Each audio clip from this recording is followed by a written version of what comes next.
The Wisdom of Angels, Chapter 1. What is man? I will teach you of life, said the ruby angel. We were sitting in a field set high among the hills, Janet and I. Our favourite angel was with us, and so we were deeply content. I drew up my knees and clasped my arms around them, looking out over the seemingly endless range of hills, climbing steadily into the blue sky. You mean eternal life, I suppose, I said dreamily. All life is eternal, he answered. Do you not recall this teaching? Earth is not one place like a box, and heaven a place like another box. Earth life and heaven life flow into one as water is one. When you watch the foam-tipped waves, whipped off by a stiff breeze, you see first one wave and then another rise up in sparkling glory, but you do not say these two waves are entirely separate. You know that it is but an illusion, that beneath the water all is one. The apparent separation of earth life and heaven life is also an illusion. Men may live a heaven life while still on earth, or an earth life when they have passed death's door. Therefore I teach you of life, both of earth and heaven. How can we use your teachings of earth life since we are beyond death's door? Janet's voice was puzzled. We had travelled so far with our angel guides and learned so many secrets that the world seemed very far away. The ruby angel smiled. The link between earth and heaven is always there, within the heart of man. Absorbed as he is, as a rule, with the passing sensations and scenes of the world, he does not see it, that is all. You too have turned, sometimes, to look within your own hearts, saying, What is man? Who am I? Why do I dwell in this exile of earth? In these questionings you have found the link, lying like a winding mountain road deep down within. That is how you came to be here. No, neither of you have died. You have yet to return to the shadowed earth. Yet to return, I broke in. Oh, angel. And Janet said wistfully, We thought all that was over. You are allowed to think so, our teacher said tenderly, for you had much to learn in these higher realms. But now you must learn to live it in the world, to learn by living, you see. It is for this that I say to you, I will teach you of life. I will give you the armour of wisdom. No man can keep anything for himself. Therefore you must go back to the world to speak of heaven to the blind, the deaf, and the fearful. Remember that. He that loses his life shall save it. And so you must lose your heaven life to save it for eternity. Remember that no man is saved by knowing. He may be the wisest in the world, but if he does not live his wisdom, piling up one wise action on another, as the moments of life pass by, he cannot be saved. What do you mean by saved? Janet asked. There are men in the world who are not of the world, the angel explained. To them, the scenes and sensation of life are like clouds floating by the mountain peaks. The mountain is eternal life, and holding fast to this, they are no longer swayed by every breath, by flattery and fame, by riches and pain, by every emotion of pleasure and sorrow. It is from this that they are saved. They live in heaven while still on earth, for life is all one continuous stream, flowing onward to the sea of all-knowing, flowing to the heart of God. Others there are who are not saved in this sense, though they have passed through death's door. These are the slaves of emotion, fettered by every sensation of mind and sense. These cling to the earth life, carrying its blindness through the door of death, so that their life beyond is not very different from their life in the world. No, I would not have you ignorant. It is for that I would give you the wisdom of angels, that you may live in the world as saved from the world, that you may find heaven and earth. Janet and I exchanged a long look, and then she said, We are ready for your teaching, dear angel. 2. The mountain and the stream. Look at that swiftly flowing stream, our angel said. He leant against the trunk of a tree, his ruby gown glowing against the shadowed bark. But how is this? I demanded surprisedly. Where is the high field and the mountain range of a moment ago? Janet too was gazing round in astonishment, and our angel smiled. A moment ago, he scoffed good-humouredly. A great span has rolled upon the earth since last you sat with me. As for time here, it has no beginning and no end. It's a circle. And we stand within it, said Janet, remembering a past lesson. The angel nodded approvingly. Yes, we stand at the hub of the eternal wheel. Who knows how near or how far two separate episodes lie, the one from the other? Your talks with me in the high field is one episode on the circumference of the wheel. This talk is another. Standing at the hub, we are an equal distance from each. We have but to reach out our hands to them if we will. Is that how past, present and future are said to be all one? I asked. Yes. Now you will see that we will talk together amid many scenes, and from which I will teach you of life. Look then at that swiftly flowing stream. Janet and I gazed at the view before us contentedly. All around us the ground was clothed with grass, freshly green and dewy. Here and there a tree rose up, giving cool shade from the dazzling sunlight. Before us a stream rushed and gurgled over glossy stones, and in the distance was a mountain, remote in its shroud of mist. It is a lovely prospect, Janet mused aloud. Her robe, and mine too, was paler than the grass, but it shone with the same dewy brightness. It had not the hard brilliance of silk, but clung in glowing, mysterious folds, revealing here and there an intricate pattern at the borders. Across her shoulders and across mine were two silver bands, and these were secured on the breast with a large seal of the same material. Round our waists we wore matching golden sashes, which is a sign that we are two who walk as one through all eternity. See how swiftly flows the stream, the ruby angel continued. Yet the scene does not change. For all its movement, its rushing onward, its plunging over the stones, it looks as unchanging as yonder mountain, does it not? There is a lesson here, Janet cried, laughing. Out with it, angel.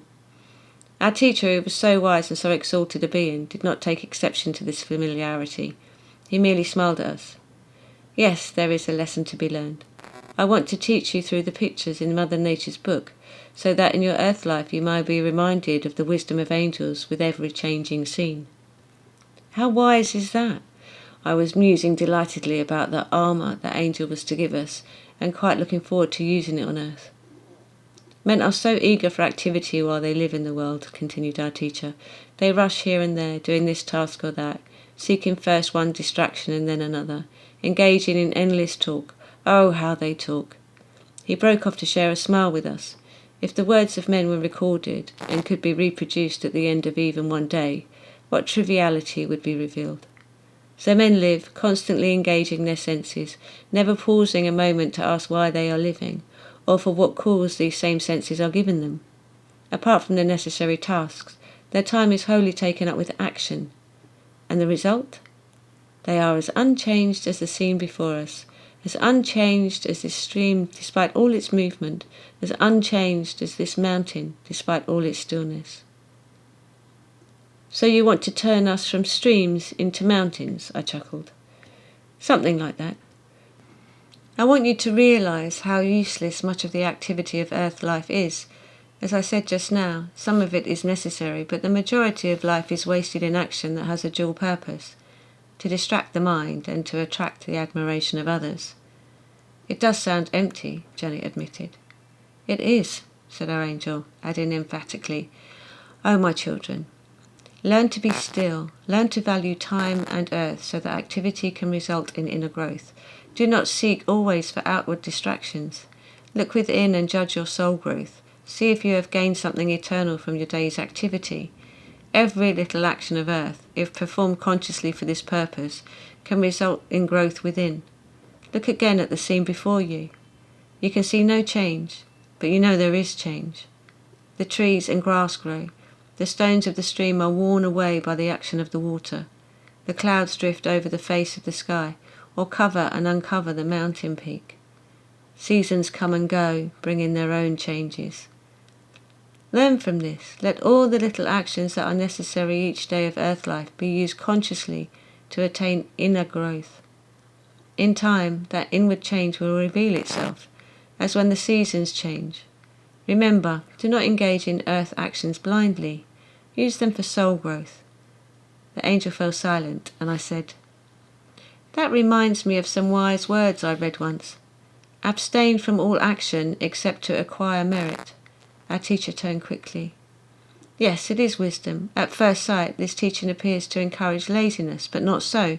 It simply means that it is better to abstain from an action altogether, rather than an action should be performed unthinkingly, blindly, or merely to distract the mind. Now look again at the flowing stream and the still mountain.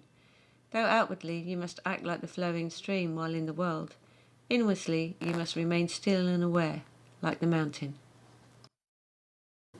3. The road to freedom. Janet and I sat beside the Ruby Angel, looking out towards the snowy hills.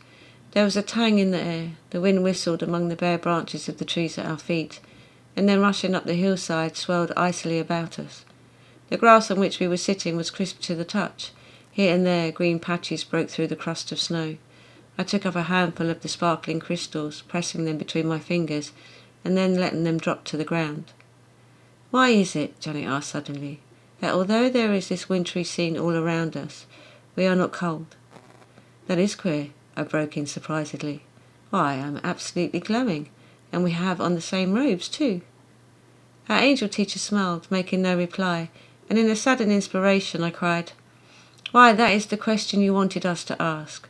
He turned to us then, with the absorbed, glad expression of a countenance that I recognised as his prelude to the lesson in truth.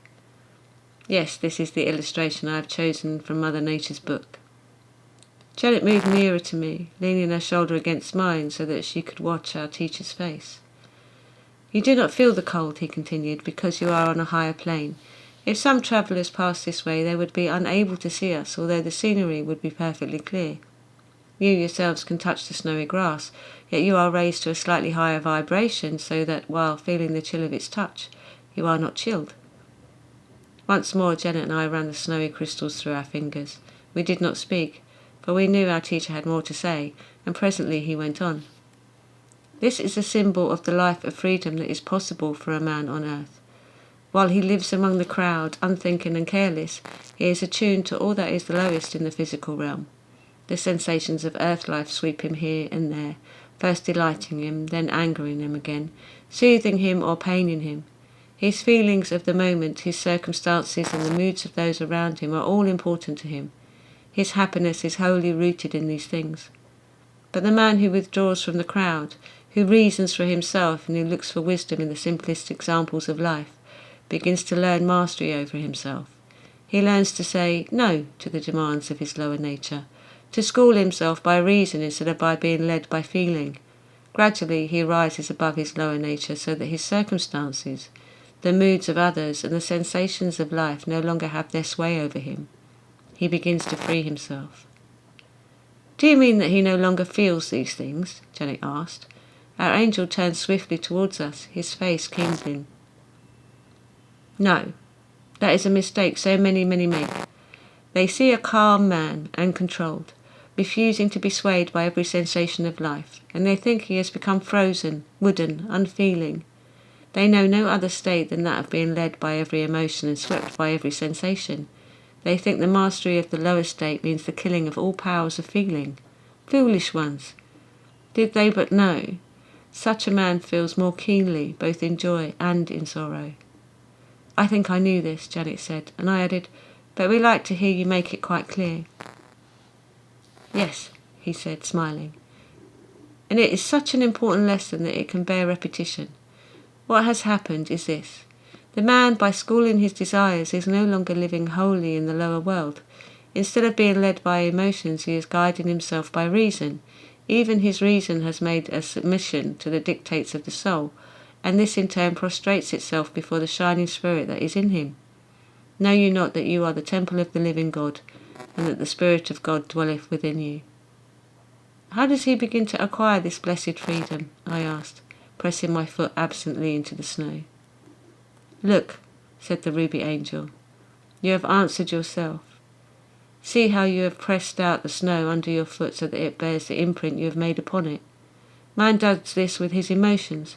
He puts them under his feet, pressing out those he does not desire and shaping those that he sees to be pure and good. You see, his whole viewpoint has changed. He no longer thinks that 'I like this' is his creed and his rule of life. He comes to measure all things by the will of his spirit. When he says, 'I like this,' it now means, 'The spirit within me likes this.' He has come to be identified with it, to live in that higher consciousness. Yet he still feels the lower impulses," Janet mused. "He still feels them," our teacher agreed.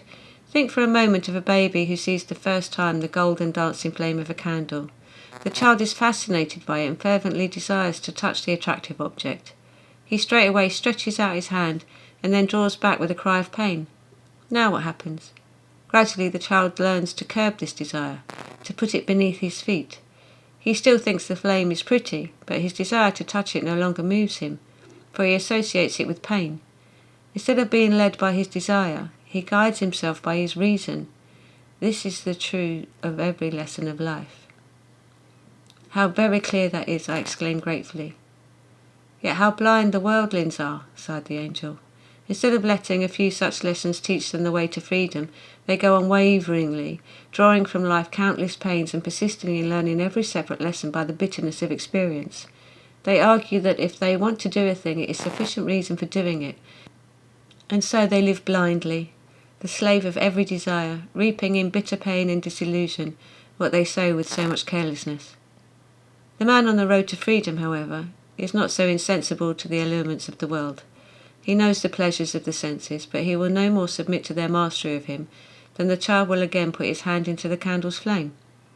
Around him the world beckons and calls. Dispassionately he looks on, serene and steadfast in his mind, a fixed resolve in his heart. Why should he turn and plunge once more into the mire, to languish in exile, eating the food of swine, when he has found the bliss of his Father's home? Our teacher smiled tenderly upon us. When you see snow, my children, remember the bliss of the man on the freedom's road. 4. The setting sun was so bright upon the water that it dazzled our eyes. We were glad to settle down in the slight shade of a straggling tree, letting its feathery leaves act as a veil for us. How still it is, Janet murmured, and how shining bright, I added. So still, so bright, so clear, said our angel, that it might be the beginning of time itself.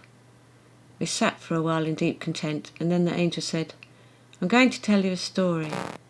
Janet and I exchanged a glad look, and she asked, Does it begin with once upon a time? It begins once when time began, said our dear teacher, looking at us to see if we were comfortable, for he knew that if nobody rested, the mind worked more actively and surely. Once when time began, there was a great king, who had one son, a fine, handsome prince who was the joy of his father's heart. All the people expected this prince to become their ruler when he attained his majority, for it was the custom of that land, and so they watched his growth with the warmest interest. All the time the young prince was growing, he had every advantage in his father's palace. Heir to the throne and greatly beloved, he was given every honour and privilege. Judge then of the people's astonishment when they heard that the prince had been sent away. None saw him leave. No one knew the circumstances of his going. All was shrouded in mystery and darkness. At first the people were angry, but the king sent out a proclamation to the land, asking all his subjects to trust him, and saying if they would have faith in him now, later they would rejoice with him. So the people were content, and they returned to their daily tasks. But what of the prince? I asked when the angel paused. The prince went out alone, disguised as a peasant. He went out in the lonely midnight, but before that he had an interview with his father. It must be confessed that he was amazed, and somewhat in awe of the adventure when his father first proposed it. He too loved his father deeply, and besides, he had a beautiful and happy home at the palace at his parents' side. However, his father said that he must go. He desired greatly that his son should ascend the throne in the attainment of his majority, but first there was something he had to do. I give to you this shining lamp, said the king. Travel throughout the length and the breadth of the land with it, and if, when you reach your majority, you return with it untarnished, you shall be crowned king. Oh, that is easy, said the young prince, smiling. I will hide it beneath my cloak, and then it will always be bright. Father and son embraced fondly, and then the prince set off bravely, swinging through the gates of the palace and into the dark, stony road beyond. At first all went well. From time to time the young man drew the lamp forth to look at it, and its brilliance, shining like a sun in the darkness, delighted him. But with the coming of dawn he grew tired and his eyes were heavy. This bank will make me a downy couch, he mused, pausing by a stream, and he rolled up, drawing his cloak more closely about him, and fell asleep. When he awoke, the sun had risen. He lay basking in its warmth for a while, watching the rays dancing on the surface of the stream. Then suddenly he was wide awake, for just beneath the water he glimpsed his lamp, which had evidently rolled down the bank while he slept. Leaping up, he hastened to retrieve it. He found it had sunk into the mud, and part of its surface was clouded and stained. Swiftly he plunged it into the water, washing it thoroughly, but his hard rubbing failed to restore its shining. Here and there it glowed still, but the stains spread across the shining, turning the beautiful object into an ugly one. Sadly, the young prince climbed the bank and sat down on his former place. So soon, he mourned, and I thought it would be an easy matter to bring my lamp untarnished to my father. Oh, why was I so careless? A little thought would have made me guard the lamp more securely. What if it had been stolen from me? Even this would have been possible. For a long time he sat, holding the stained lamp between his hands, and then a great cry burst from him. My father, do not forsake me. I want to return. I most heartily regret my carelessness," and tears brimmed over, raining down on the clouded lamp. When his contrition had been wept over until his eyes were dry again, he could scarcely believe what he saw. The lamp was clean. Once more it shone like the sun on that water, and his heart was filled with gratitude. "Did he reach his father with the untarnished lamp in the end?" Janet asked, when the angel had been silent for a while. "He had many adventures first. Once he was met by a beautiful young girl who induced him to tarry on the way. She lured him with smiles and sweet music, and gradually his protests died. That day he did not journey at all, and his father, watching and praying in the palace, knew, and was deeply grieved. While she held his eyes, this beautiful girl reached out for the shining lamp, but ere her fingers closed upon it, the prince became aware of his danger. Grasping his precious burden, he flung away from her, plunging up a rocky hillside, for she blocked his rightful way. When he had almost reached the top, exhausted by his unnecessary climb, his numbed fingers let fall his treasures and the lamp fell into some cactus bushes. Painfully he retrieved it, only to find it deeply scratched. Another time, some young men accosted him and invited him to row with them in their boat. He was very tired, and when he told them his destination, they said theirs was an easier and a quicker way. "Rest," they invited. "There is no need for you to work all the time, nor carry your lamp up the way. Give it into our hands, and we will return it when you reach the further bank." "Very well," said the prince. The young men helped him into the boat, making him comfortable on soft cushions. "See, I will hold your lamp while you sleep, and when you awake we'll return it to you," said one. But when the prince awoke, the boat was moored, and the young men were hurrying away over the marshes, carrying his lamp. Springing up, he gave chase, crying to them to stop, but they only ran faster. Plunging into the mud, gasping for breath, and with terror in his heart, he continued his chase, and at last overtook them. Even then his troubles were not over, for he had to wrestle with them for the lamp, and in the process became bruised and cut, so that when he finally regained his treasure, both he and the lamp were stained. "Did his tears of contrition cleanse the lamp always?" I asked soberly. "When they really were tears of contrition," said the ruby angel, "sometimes they were tears of weariness, sometimes of rebellion, sometimes of hurt pride, sometimes of anger. Then no matter how they flowed over the lamp, all its scratches and stains remained. For a long time he lost heart and sat about, brooding, while his father, watching and praying unceasingly, yearned over his son. He longed to send out servants from the palace to seek him, remind him of his mission and help him, but he could not, for then would the prince be worthy to ascend to the throne as a ruler. After this time of despair, the young prince began to see everything much more clearly. "It is useless for me to remain here," he reasoned with himself, "for then I shall never reach my father again, nor see the palace that is my home.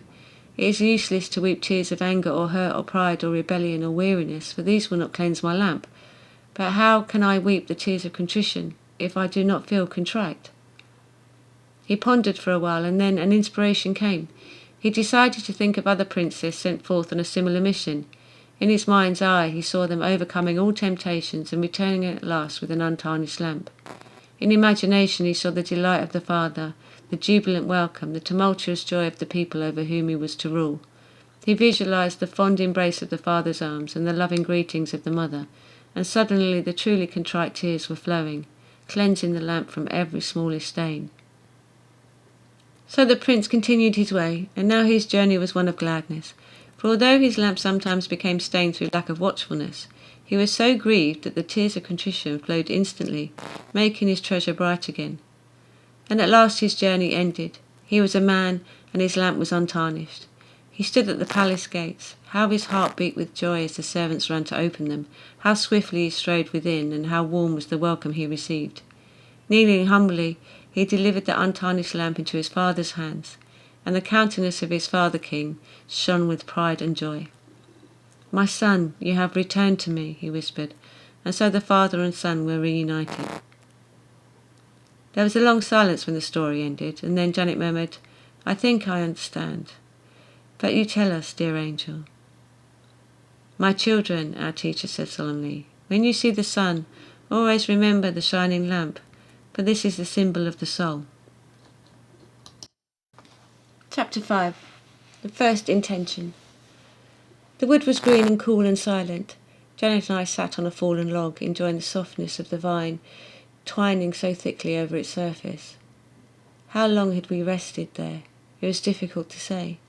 For a long time we had not spoken. Before that we had been sleeping on a couch of crisp golden leaves. Before that our memories failed. A mist seemed to hang before our minds as we sought to measure the time. As usual, our minds revolved together, without the spoken word, sinking more deeply into those hidden places so little understood by men. As we thought, sitting quietly with hands linked, a bird came to hop over the hem of Janet's robe. Its warm brown contrasted exquisitely with the translucent green of the material, and my eyes followed it absently. From Janet's robes it hopped to mine, and then it fluttered to my knee and stood gazing at its reflection in the silver seal on my breast. "I think we have been here for half of eternity," Janet said dreamily, stretching out her hand to touch the feathers of the bird. "I wonder why our angel is so long." "Our angel?" I queried in surprise, and then, receiving her thought, "Why, of course, he went to meet some travellers on the fringe of the wood and to guide them on their way. I wonder if he has really been absent long." "Many years have rolled away on the earth plane," Janet replied, "and even in this realm time has passed. Do you remember that we came here first when we looked up at the trees from our couch of leaves and watched this bird learning to fly? And now he is fully grown, with the nest in the branches," I marvelled. "Imagine the activity that has taken place on earth, yet this long time has passed away in a flash to us. How comforting it would be if people knew this when they lose their dear ones on earth." Janet had taken the bird into her lap now and was fondling it softly. "If people knew that years of separation seemed but a moment here, so that memory and love ties are always fresh."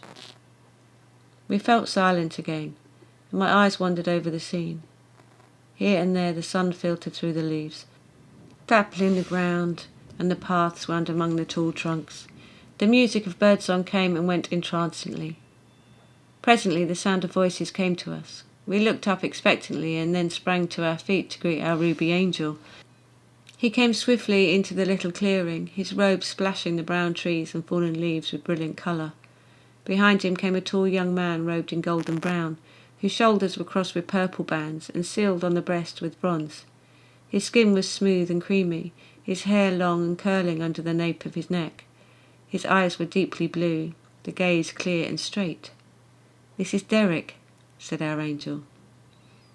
He came and took our hands, bowing slightly and smiling. His touch was firm and cool. "I am very glad to be here," he told us when we welcomed him. "It has been a long journey, but now the ruby angel has guided me and my path is clear." "Which way do you go now?" Janet asked. "Between those two great trees," said Derek, "and down the hill into the valley. There," and these eyes shone brightly with joy, "I have a friend waiting." "The golden sash?" I queried softly. "Yes." He stooped and touched the fringe of mine to his lips and did the same to Janet's. Then with a long smiling look towards the angel, he was gone. "Angel," Janet said, as we all sat down on the log again, "I thought there were a number of people you had to guide." "Nearly 100, the ruby angel replied soberly. "But where are they?" "I met them all, and they all agreed to come," he explained. "First of all they started off gladly, for the way led over a meadow where the grass was springy to the feet and the flowers grew everywhere. Then a few of the party wanted to pause and gather flowers." "You could not wait?" I asked the angel. "No, there was a long way to go, but some of them stayed, and we left them in the meadow. Then our path led up a hillside, and the stones were sharp and loose. They stumbled as they went, and some of the people grew tired. They asked to rest, but again I had to insist on going on. So more of them fell back, and by the time we reached the hilltop, only half the number was with me. Then our path led by a winding way through long grasses, and one of them suggested we should scramble straight down for the sake of speed. When I went on, he took his short-cut, as he thought it, and many followed him. Others fell back at different points all the way, only until Derek was left. He knew. What did Derek know? Janet asked sadly. He knew that the way I led him was the only sure path, the angel explained. What will happen to the others? I asked. They will lose their way and wander for a long time until they find their way back to the starting point again. There they will wait until another angel is sent to lead them. Then they will all follow? Janet finished happily. No, even then some of them will turn aside from the path, our angel said. You see, it depends on the first intention. The first intention, I echoed when he paused. What is that? It governs all the ways of life, even to eternity, the ruby angel said solemnly. The first intention is the most important of all. A man may set forth upon a wise path in life and say to himself, I hope to tread this path until the end. Another man may start and say, I would like to be able to tread this path always. Still another man may falter almost at the beginning, saying, I wish I could follow, but I am so weak. Only the man who thinks it all out beforehand and states firmly to himself, I intend to walk this path, reaches his destination. You see, the first intention is all important. I thought of Derek with his firm mouth and steady eyes. Derek had the first intention, yes? What of the others? Janet asked. Will they acquire the right intention eventually? Oh yes, and our angel smiled. One day they will all reach this clearing in the wood and will all rejoice in the peace of it. But before this they have many wanderings, many tears, many strivings. How sad, Janet and I said together as our eyes rested on the beauty of the scene before us. Yes, almost all sadness is that of turning away from the way, said our angel. There is so much joy even on earth for those who walk in the way intended for them. There is always an angel waiting, unseen by earth eyes, to guide their steps. But they have not the first intention, you see, children. He turned to us and smiled. Always have the first intention. Say to yourselves, I intend to walk this way, and your way shall be a way of joy. Joy is the heritage of man. It is his natural way. It is only when man lacks the first intention that he walks the way of the sorrow. Janet stretched out and took my hand, pressing it firmly. We will remember, dear angel. Then the ruby angel stood up and raised his hands, palms upwards. We stood too, and from his fingers there came rays of golden light pouring upon us. The points of the rays touched our foreheads between the eyes, and we felt the warmth of them. Almost in a dream, the angel's deep voice came to us.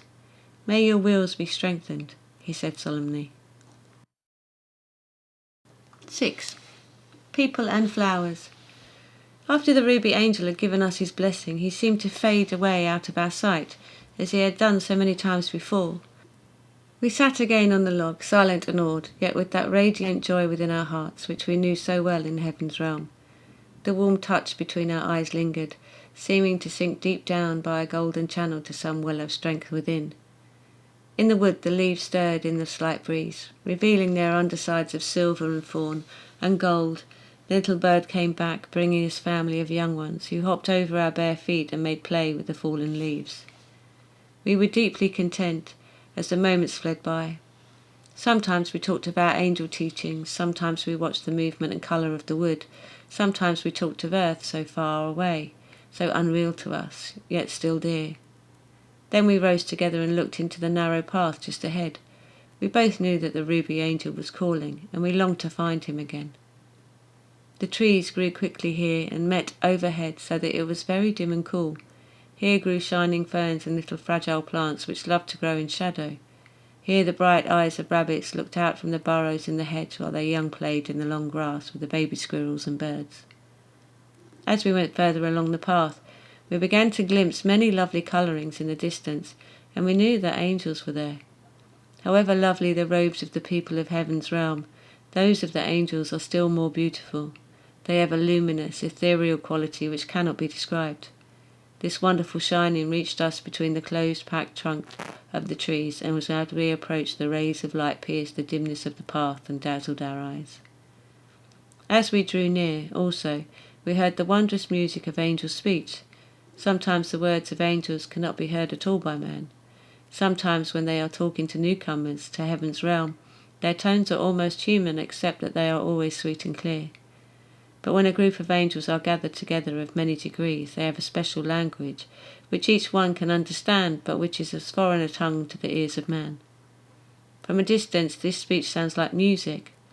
Once our angel told us that it is like this with birds. Their lesser degree language is also unknown to man, but it sounds like music to them.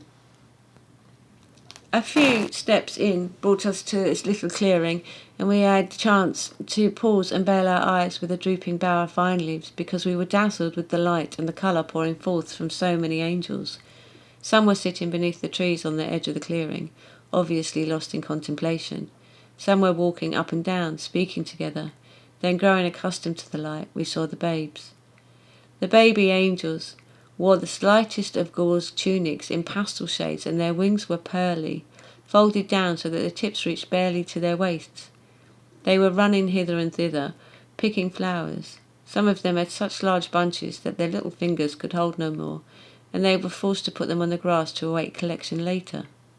Others were trying to reach up to tall blossoms far above their heads, so that smiling angels came to lift them.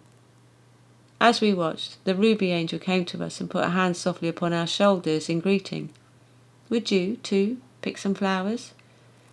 There was something thrilling in his voice which caught our attention at once. His eyes looked into ours. "Long last," Janet faltered, for the visit of the king," the angel finished for her. Our hearts leapt with joy.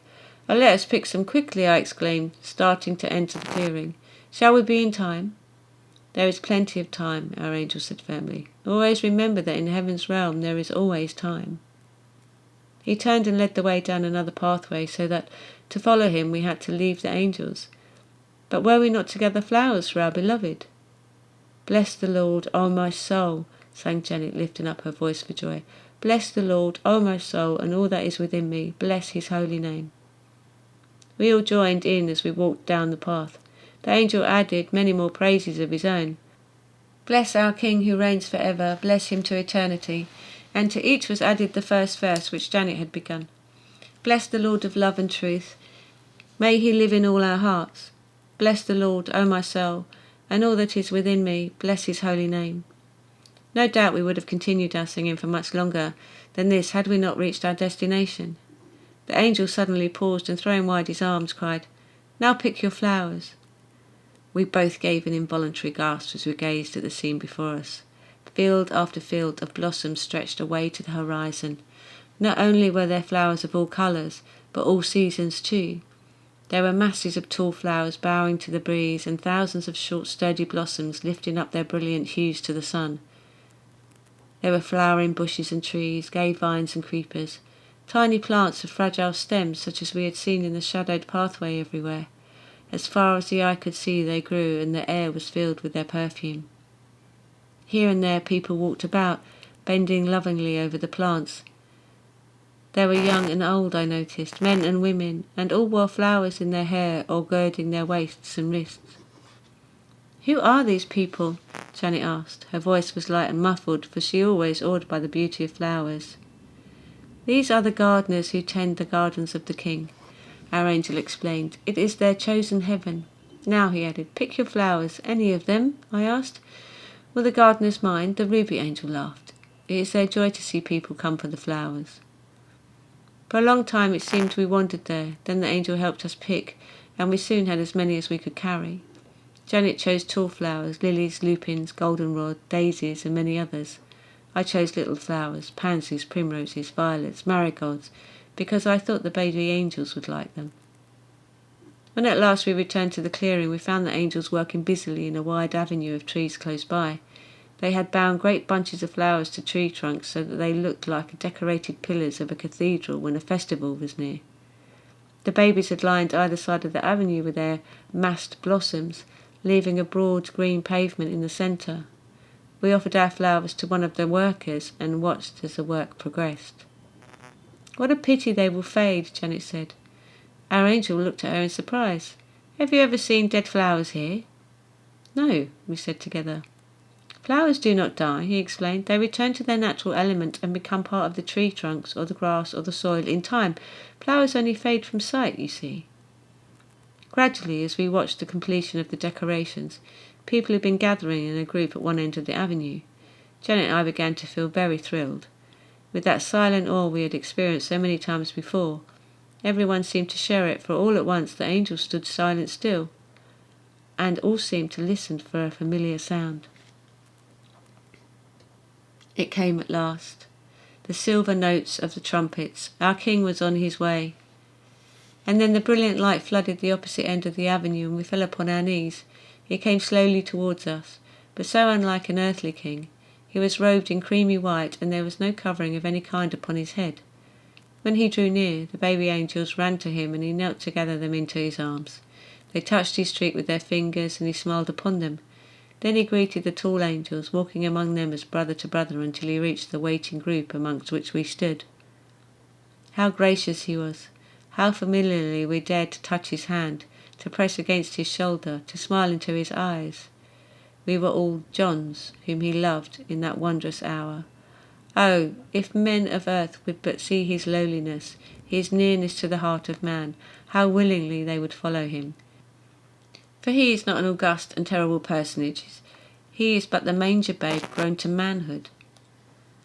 When at last he had passed from our midst, the ruby angel took us to walk down the avenue where he had set his feet. Many of the baby angels were picking up a flower and putting it in the girdles of their tunics. They offered one to each of us, and we knelt to receive them. They tucked ours into our golden sashes. What a beauty, Janet breathed, gazing at the brilliant array. Yet every one of those blossoms has a flaw, our angel said. A flaw? I gazed at him in astonishment. A flaw in heaven's realm? I referred to the judgment of earth, he said. To earth's eyes they would be flaws. But how is that? Janet asked in a wondering tone. Look. The angel took a blossom and held it before us. Do you see that tiny cut in the petal's edge? And this one, do you see that ragged leaf? Do you notice that cleft in the stalk where another branch should be? But they are not flaws, I protested. What then? An accident of growth. Perhaps these are not fully developed and would grow to perfection if left long enough. Exactly. The ruby angel was smiling. Flowers and people are very much alike. Yet when a person on earth is imperfectly grown, as all are, others say, see those flaws, see those faults, see those sins. But we angels see the people of the earth as flowers. We see their beauty. We know they are created by the Father. We do not look for their flaws, but only see, at times, an undeveloped growth. Is that how you see us? Janet's eyes were shining. Yes, we know that all men will be given time to come to their full development, and that is how you should see each other while you live on earth. O children, and his voice rang out entreatingly, cease to see each other as full of flaws, full of weaknesses, errors, faults and sins. See one another as undeveloped. Know that time and love will bring a cure, and time and love are the very gifts of God. When you see flowers, remember that thus the angels see the men of earth. So let the beauty of flowers remind you of this lesson and give you tolerance. 7. Trees. After the last lesson of the angel, we walked on for a very long time. At least it seemed a long time afterwards when we came to look back upon it, but it may have been a mere flash. Who can tell? We had so many experiences, we met so many people, we saw so many changing scenes. These are the things which mark time on earth. But in heaven's realm time has no value. There is all eternity in which to live. Does it matter if 1 hour or 1,000,000 hours have passed? How we love the companionship of the ruby angel, who is so exalted, a being in our eyes, yet so humble, so advanced yet so simple, so full of grace and dignity, yet so merry and friendly.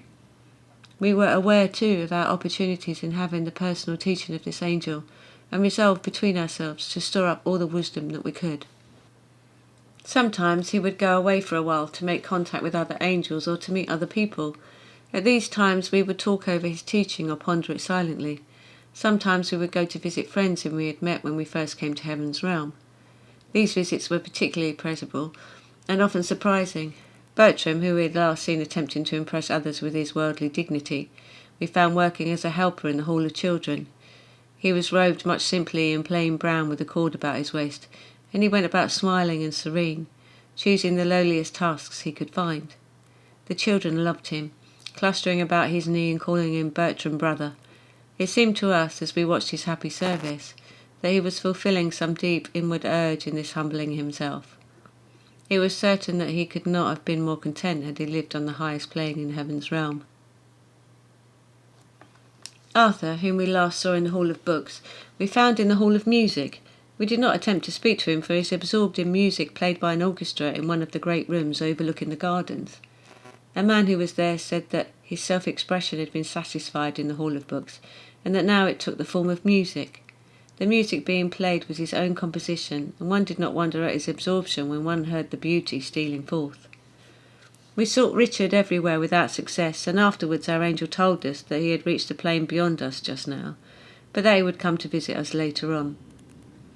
Of course we went to the Hall of Animals, where we met all our old friends. Rainbow and I met as though we had only been parted for a moment. How good it was to see the animals, many of them enemies on earth, playing together. For a long time we played with them, and especially we were thrilled to meet among the newcomers our own little cat whom we had recently lost. What a pleasure it gave us to feel this arching back between our hands, to hear him paw, to follow as he ran on ahead with a tail erect, to see him look back and chirrup in the old familiar way. He had no sorrow for the parting. Why should he? It seemed but a moment since he had seen us last. O blessed timelessness of heaven's realm! Presently we again felt the call of the ruby angel in our hearts, and we instantly winged our way to his side. "Greetings," he said, laying a swift hand on our shoulders, in the way that we knew so well. There was a certain gravity in his face, and we recognized instantly, and Janet, who had never been awed by anyone, cried out, "You have another lesson for us, Angel, I know." "Yes," our angel smiled. "Let us turn off along this path towards the wood." "Do you call this a wood?" Janet asked in a little while as we stood in the crisp golden leaves beneath the trees. "It seems to me to only be a baby wood." "A woodlet, perhaps," I suggested. "There are only little trees here at the fringe of the wood," agreed the angel. "But if we went more deeply into the centre, we should see trees so big that they would amaze you. Now look at the trees quite near and tell me what you see." "Do you mean what kind of trees they are?" I asked. "I'm not very good at that." "No, tell me what your impression is," our angel explained. We looked silently. "Many of the trees seem to be very straight and well formed," Janet said at last. "Yes," our angel smiled encouragingly. "They seem to be quite a distance away from each other," I put in, "as though the wood has been planned." "Ah." The ruby angel seemed pleased, but he said no more, so we looked again. "A few of the trees are very crooked, leaning up against each other. See, Bernard?"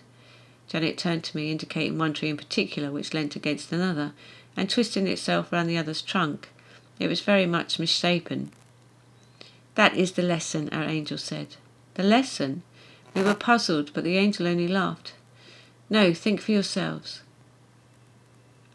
These trees have their counterparts on earth, men.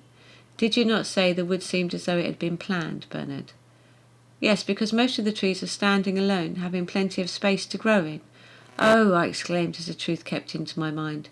"You mean that the Father planned that men should be like that?" "Yes, men were intended to stand alone on earth, in their place where the divine gardener planted them. He gave them plenty of room to expand, to grow, to stretch outwards and upwards." "But men often lean upon other men," Janet put in eagerly, "and they become weak and misshapen." "That is so," said the angel gravely. "If men would stand alone, using the gifts which the Father has given them, drawing his life sap from the soil and his life moisture from the air, they would eventually reach the stature of those great trees of which I have spoken." "What about two who are one?" I asked. "They should too stand alone," our angel insisted. "Each must use his own gifts, his own will, his own strength. Each must know the solitude of power and the power of solitude. But see, there are two young saplings growing straight up, side by side. Do you not think they enjoy each other's company, that each sometimes shields the other from the strong winds or from the intense heat of the sun? And because the winds of adversity and the heat of impulse do not always come from the same direction, sometimes one acts as a shield and sometimes the other, so both grow strong." We stood gazing into the wood, letting the teaching sink into our hearts until the angel said, When you see trees, remember that each man on earth must stand and grow alone. 8. The green pasture. How peaceful was the time that followed. Our dear angel said we had quite a lot of teaching and had used up a deal of energy in all of our visits, and so we must be refreshed.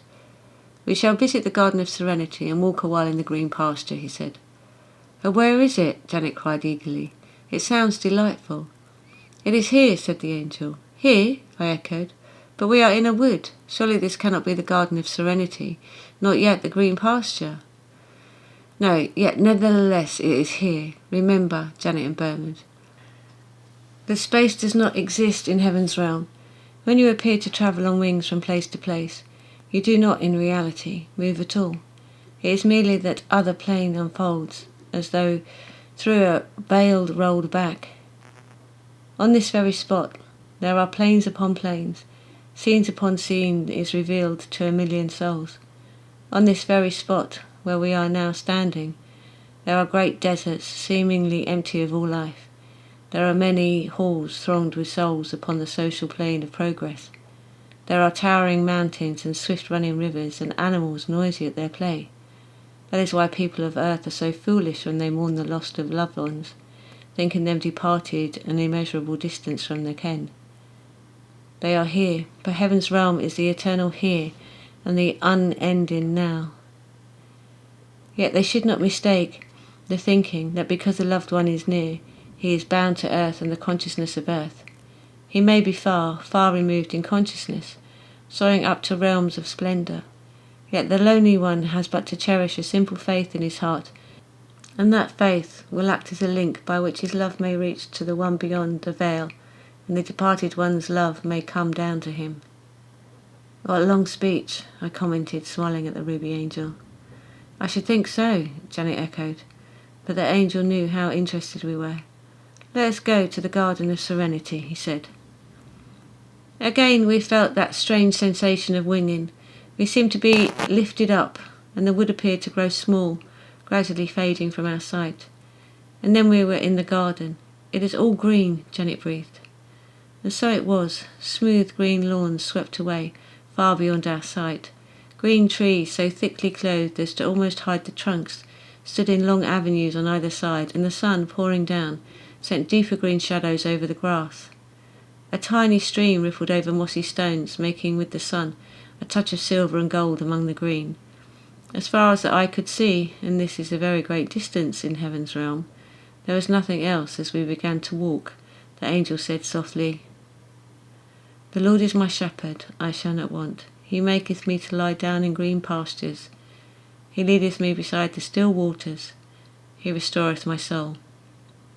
He does indeed, I murmured, drinking deep of the pure, sweet air. He restoreth my soul.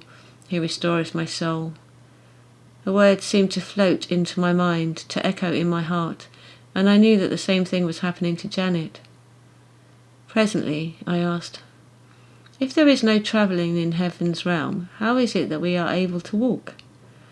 Ah, that is a different kind of travelling, our angel explained. Here you are travelling over one particular plane, which is immeasurably vast, so that you could walk for eternity and never come to the end of it.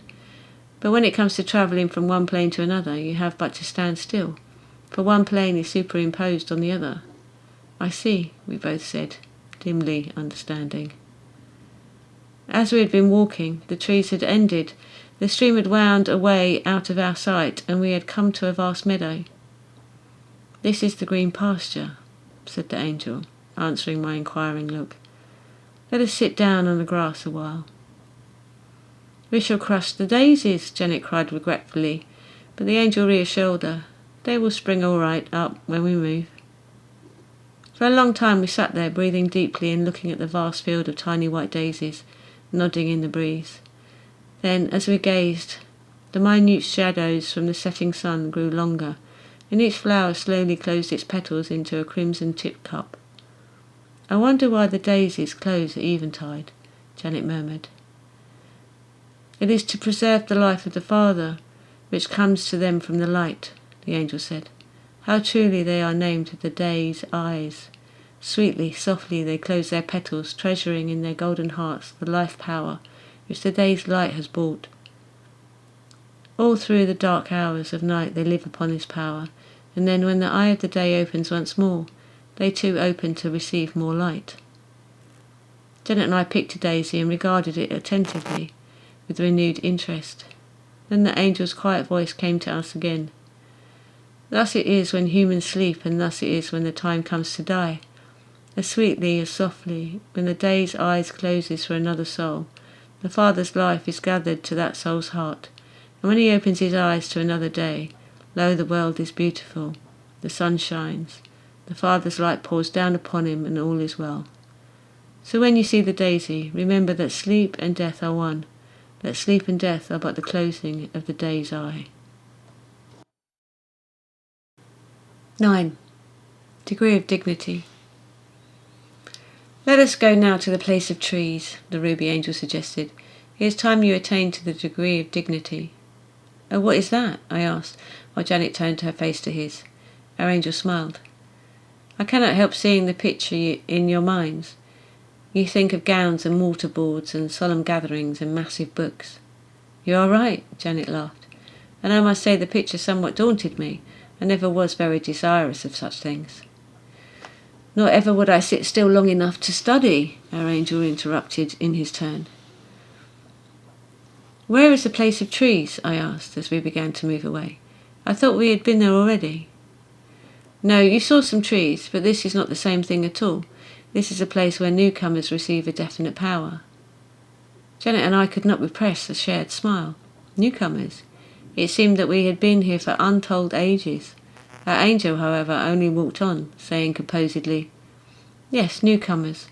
For if you could glimpse the great ones who have climbed beyond you and who have travelled this way before you, you would be blinded by their glory. One of the strangest things we angels notice in men, and which always excites our wonder, is the way in which, no sooner is a little knowledge or power ever gained, they instantly think themselves progressed and preen themselves as old hands. These two last words the ruby angel said with much emphasis, twinkling at us the while. He knew his use of this homely phrase would amuse us, and would take us away from the sternness of his previous words. True, we had begun to feel somewhat humbled and subdued by the gentle rebuke, and so we welcomed his tactful way with us all the more. We had often noticed this. Angels were always so gentle in their dealings with men, so courteous and patient too. Very soon we found ourselves in a great square smoothly cloaked with velvet lawns. All over this square, growing in orderly rows, were many trees. Some of the trees in the far distance were immense, as though they had stood there for centuries. Others were smaller and younger. Some, near to where we were standing, were very small indeed, hardly more than saplings. Moving among these trees were little angels. These were not the babies, but the little angels about the size of an earth child of 7 or 8. They had curly silken hair falling to their shoulders in a single robe of shade of shimmering grey. They were tending small gardens around the base of each tree, and after watching them a while we looked questioningly at our angel. Every one of these trees represents a man or woman, our angel explained. Each has reached a certain stage of consciousness or awareness, and as the angels tend these gardens, so do they plant prayer power into the soul of each man to whom the tree belongs. This prayer power is necessary, for when a man begins to be aware of his real self, he must be helped towards the degree of dignity.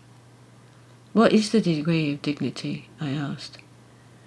When men saw the Lord walking upon the earth, the angel said solemnly, and met the loving or stern look in his eyes, how little they realized the veneration in which he held them.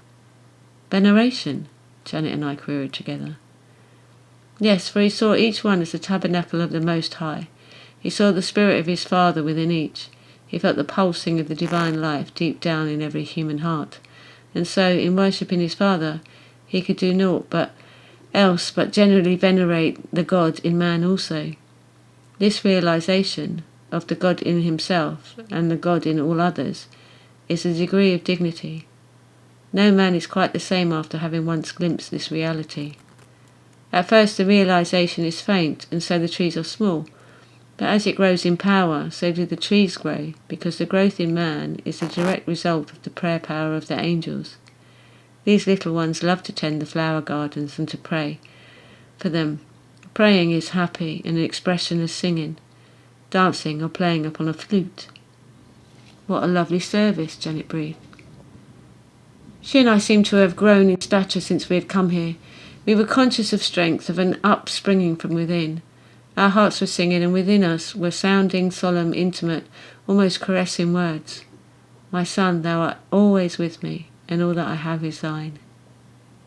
We wanted to kneel down, to speak to this Father within us, to commune, to whisper to his heart, at last as sons. But we would have all the time in which to do it. Father, Father, Father, sang our hearts, and the words of the Apostle came back to us. Glorify and bear God in your body. There was a long silence, and then they asked, Is our tree here? Ye have one each, said the angel, but I will not ask you to look for them. They are so small that you would pass them by. He moved a few paces away. There were two little angels knelt low, tending garden so small that we too had to stoop to see them. They surrounded trees scarcely more than 4 inches high. The flowers blossoming in the gardens were the tiniest we had ever seen, but in perfect detail, fragrance and colouring. As we watched, the little angels looked up smilingly. Thank you for your prayer power, Janet whispered. We are so grateful. The little ones gave us a soft kiss on the cheek and then, hand in hand, skipped away. So these are our trees, I marvelled. And those? I pointed mutely to the huge trees growing in the far distance. Those are the trees of the great ones. 10. Sarah's picture. Shall we go on a round of visits now? Suggested our angel. I would like you to learn more of Heavensight. How would a round of visits help us learn that? I asked, and Janet said, We know a little of extended Heavensight. Oh, the ruby angel intends to take us on visits with our eyes only, I cried triumphantly. You are quite wrong, he said, smiling. I want you to understand how people on different planes see the same scene, but because of their difference in growth, receive an entirely different picture. Are they going to describe to us what they see? I inquired contentedly, for whatever our angel suggested was always happiness to us.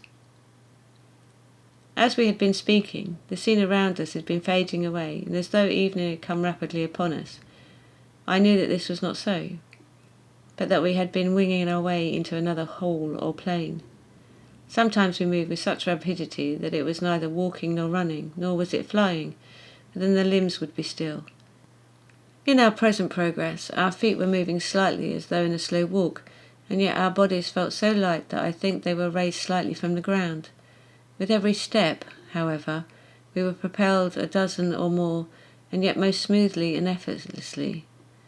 It was a form of travel which we particularly liked, for it invigorated us in much the same way as a cyclist is invigorated while coasting down a gentle slope on earth. Presently the light began to increase. Our bodies felt heavier, and our feet once more touched the ground. We found ourselves walking into a wood. It was a typical autumn scene of earth, and a very beautiful one. A wide path, slightly hollowed out, cut its way between shallow banks where thickets drooped their tangled stems. All around, great trees spread their branches. As we walked, our feet sank into leaves which formed a carpet everywhere. Around the trunks of the trees they had drifted high in a recent wind.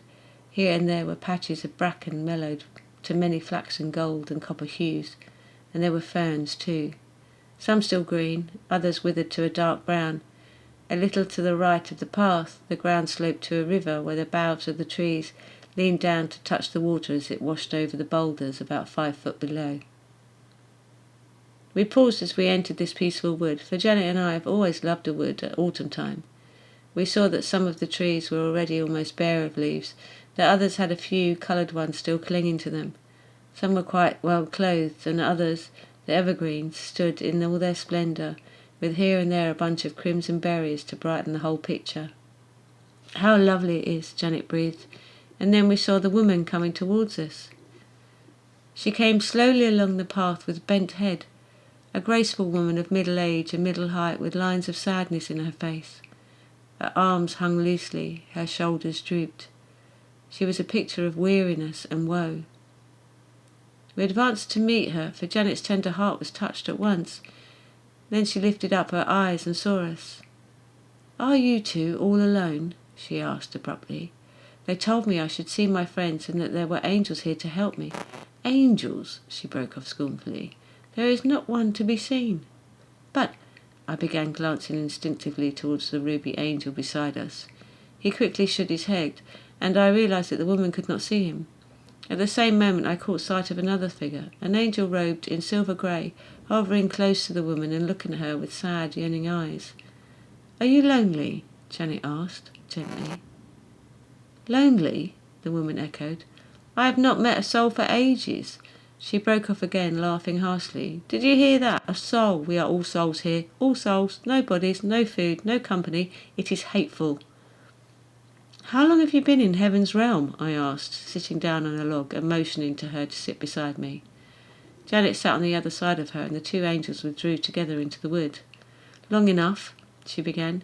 "Oh, I don't know, a year, perhaps a month. It has seemed like a lifetime. I never wanted to die, but the fever got me, and then my husband died.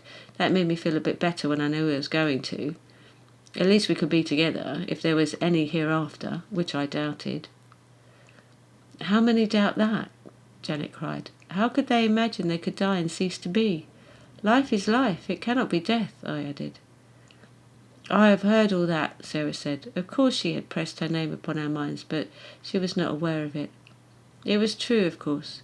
Just a brief struggle, like slipping under the surface of water, and then a kind of lightness, with angels standing near and smiling. "Oh, you have seen the angels?" Janet cried happily. "I did see them at first," Sarah grudgingly admitted. "Of course I asked them to take me to my husband, but not they. All they talked about was looking at my sins and going through a term of reparation. Sins! Fancy being bothered with sins in heaven, for it must be heaven or the angels would not be here. And if I were already in heaven, what was the use of thinking about my sins on earth?" "Perhaps you needed to make reparation before you passed into a deeper awareness," I ventured. "The angel says something like that," she replied angrily. "What nonsense! Awareness! I am aware of everything. I can see this wretched wood with its bedraggled trees and soggy leaves, all those thorny bushes and that muddy water over there. Oh, I can see everything, except my husband." As she spoke, a change began to steal over the wood, and we started up in amazement. Where were all the mellow autumn tints? The leaves had faded to dull buff shade, the trunks of the trees were a sombre brown. All the lightness and brightness had gone. No longer did the evergreens display their glossy leaves and crimson berries. They were just dull patches, like dirty green rags tied to sticks. All the many hues of the fallen leaves had merged into a uniform shade. The water had lost its sparkle, so that the earth and the riverbed was all that could be seen. A dirty wash of splashing water over drab stones, the ground a filthy khaki cloth thrown carelessly down, the trees mud-coloured poles, and the whole scene as though it were viewed through a smoke-laden fog. We were almost gasping with amazement when we realised. This was the wood through Sarah's eyes. We sat down again and looked at each other and took one of her hands in ours. "Sarah," Janet began softly, "I think perhaps you refused to see what the angels wished to show you. Before you could see your husband, they wanted you to look at your sins as he is looking at his. They wanted you to enter upon your term of reparation, and then, when you were purified, you and your husband would go on together to a life happier than you'd ever known." "How do you know that about my husband?" she demanded. "What is he doing, I mean?"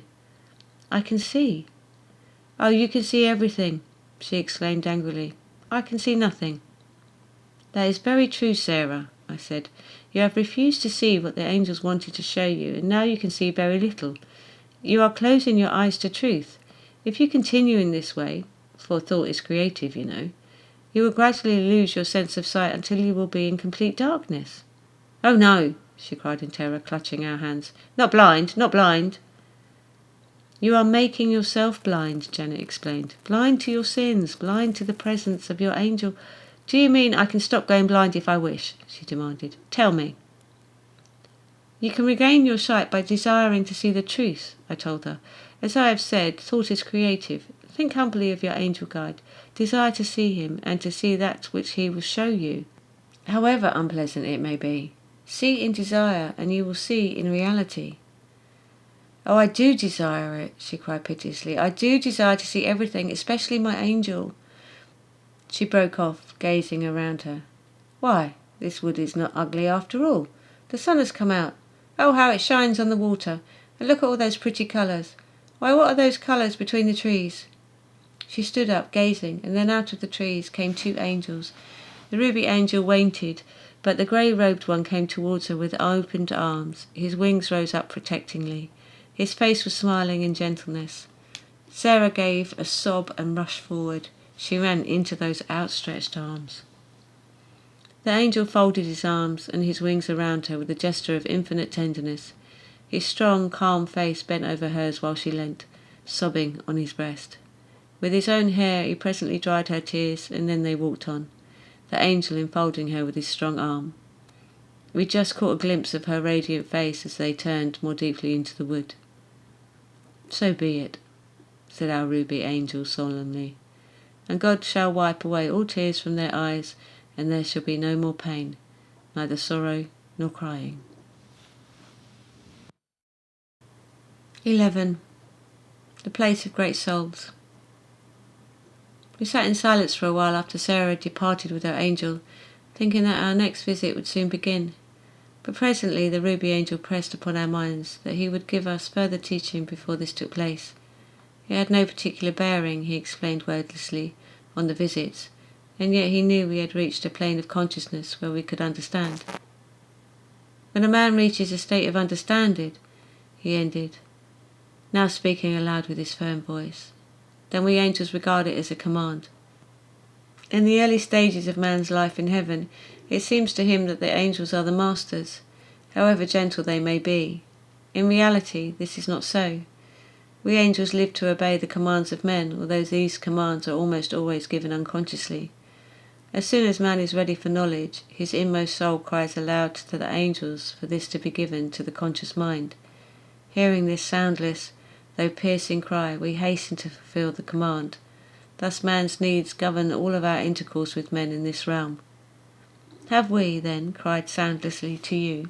I asked. "Yes."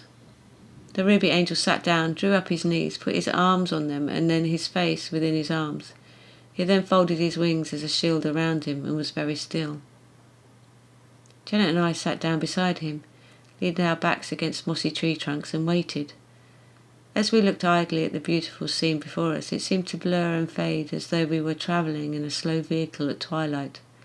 Presently another scene came into view, a vista of water and mountains, of trees, and of a narrow path leading over the mountains and out of sight upon the distant horizon. "That pathway leads to the place of great souls," said the angel. Now I say that he had said this, although I cannot be sure. If he did, then his voice came to us thinly, muffled by his arms and folded wings. I think, however, that in reality he did not speak, but made his words known to us by means of the inner contact which was growing familiar to us now. "Do you mean that these are the very advanced men?" Janet asked, "some of the great ones of whom you have spoken before?" "I did not use the term great ones, but great souls," said the angel. "There is a vast difference." He paused and then added slowly, "The place of great souls is that plane of consciousness wherein each dwells while his body life is lived on earth. When I say great, I do not necessarily mean advanced, but merely the greater part of the soul." We were so surprised at this that Janet and I exchanged a startled glance. Then, speaking for both, I asked, "But does not the whole soul dwell in the body of a man? And how can a soul be divided, the greater part remaining in one place while the lesser part is in another?" "Of course no soul can be divided." Our angel's words came firmly. "I said, if you will remember, that the place of great souls is a plane of consciousness, not a place." "Then is that mountain path connected with earth?" Janet asked in a puzzled tone. "Not physically, but that plane of consciousness wherein dwells the greater part of each man's soul is closely connected with the soul on earth. As you say, soul being composed of spirit matter cannot be divided.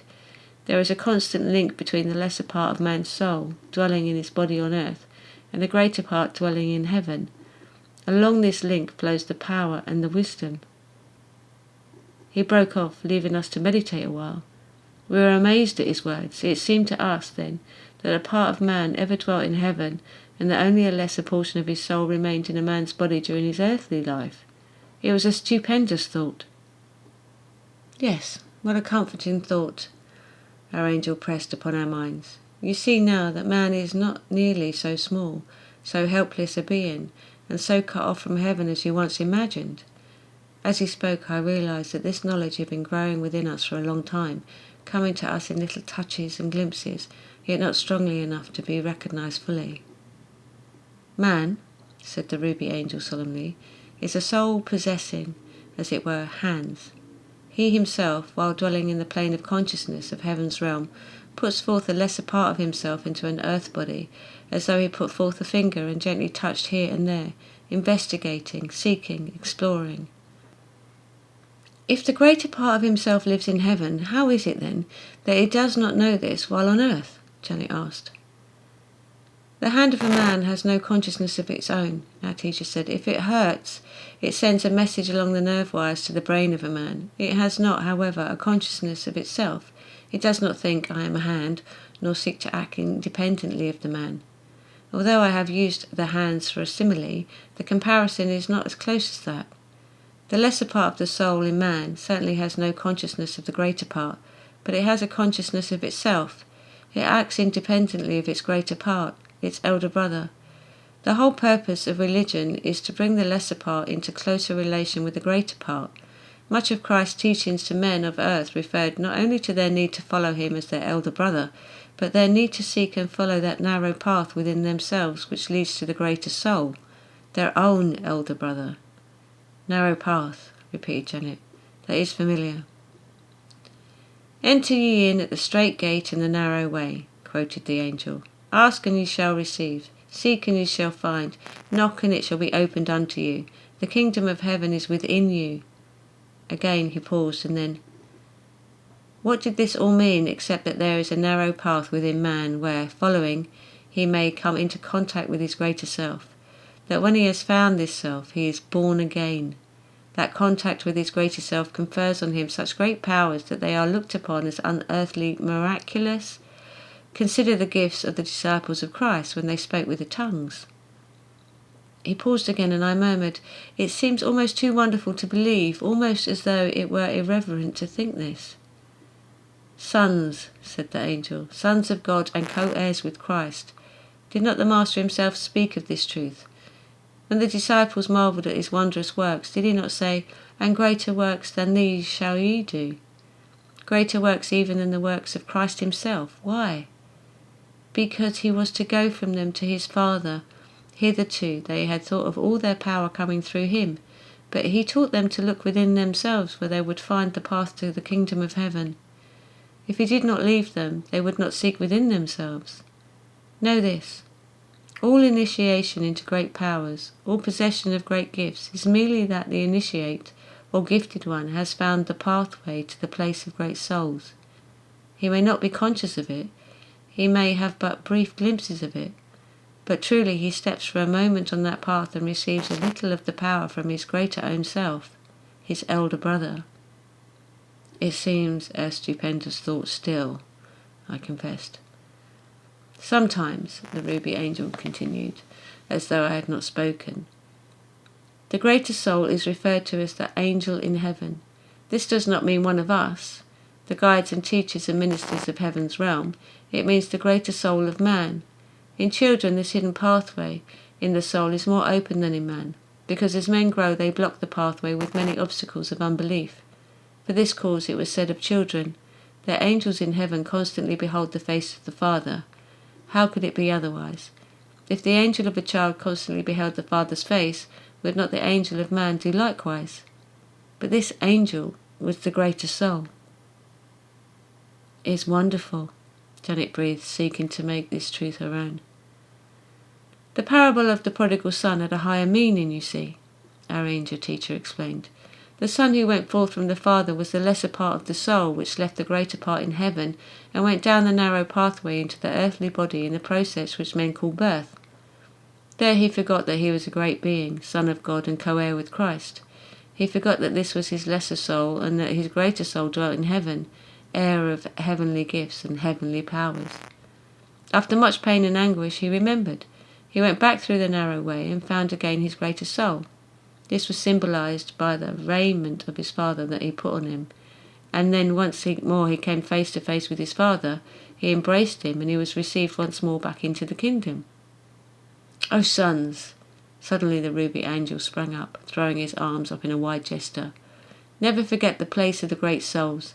Help men on earth to remember. Show them the way to their secret pathway, the way so narrow that they must drop all their burdens of complete absorption in worldly possessions and greed. In this way they sell all they have, in effect, and give to the poor, those who are not ready yet to seek the pathway. And so they step upon the path, they renew their link with their greater souls, they come into their power. For this man lives on earth, that his lesser soul may send out probing fingers, may know and grow, by knowing may return as a son who has earned his sonship. We angels are not asked to make this great journey down the narrow way, into forgetfulness on earth. Therefore we honour men the more, for men are the warriors who go forth to battle and return victorious. We angels are the ones who remain in the heavenly home and wait and pray. O sons, forget not the narrow way, forget not your great destiny." The ruby angel ceased. He sat down again, bowed his head on his arms and folded his wings.